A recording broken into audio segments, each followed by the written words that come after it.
The SFI Dukli Divisional Committee today submitted a deputation to the Director of Education highlighting a 4-point charter of demands, including the restoration of a student-friendly environment in educational institutions. A delegation from the SFI Dukli Divisional Committee went to the Education Bhavan to present the deputation to the Director of Education. শিক্ষা ব্যবস্থা দিন দিন ভাবে অবনতির দিকে এগোচ্ছে।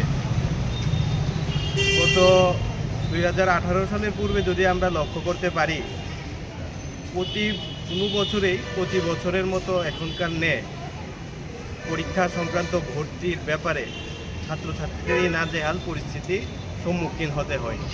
কিন্তু বর্তমান সময়ে দেখা যাচ্ছে 2018 প্রত্যেকটি বছর যাচ্ছে, প্রতি বছরেই ভর্তি সংক্রান্ত ব্যাপারে ছাত্রছাত্রীরা নাজেহাল অবস্থা।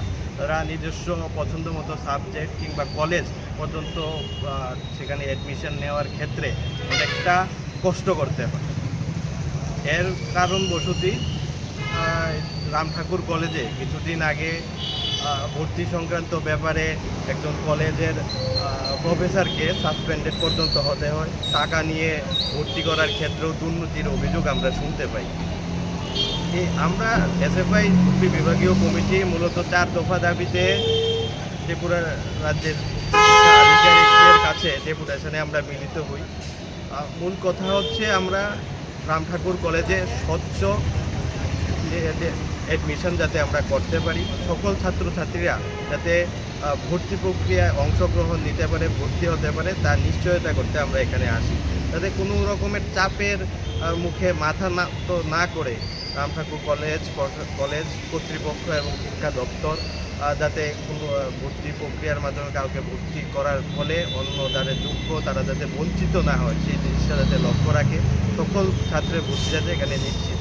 আরেকটা বিষয় হচ্ছে কলেজের মধ্যে আমরা শিক্ষার পরিবেশটা আমরা ফিরে পেতে চাই।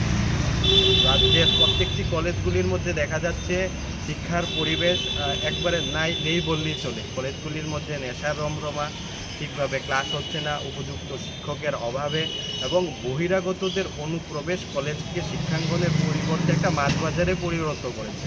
এই বহিরাগত যে অনুপ্রবেশ তার একটা নিয়ন্ত্রণ আনতে হবে।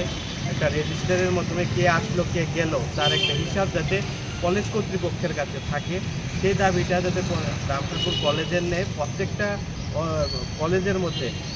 Reported by Pranav from Agartala, Chinikhona.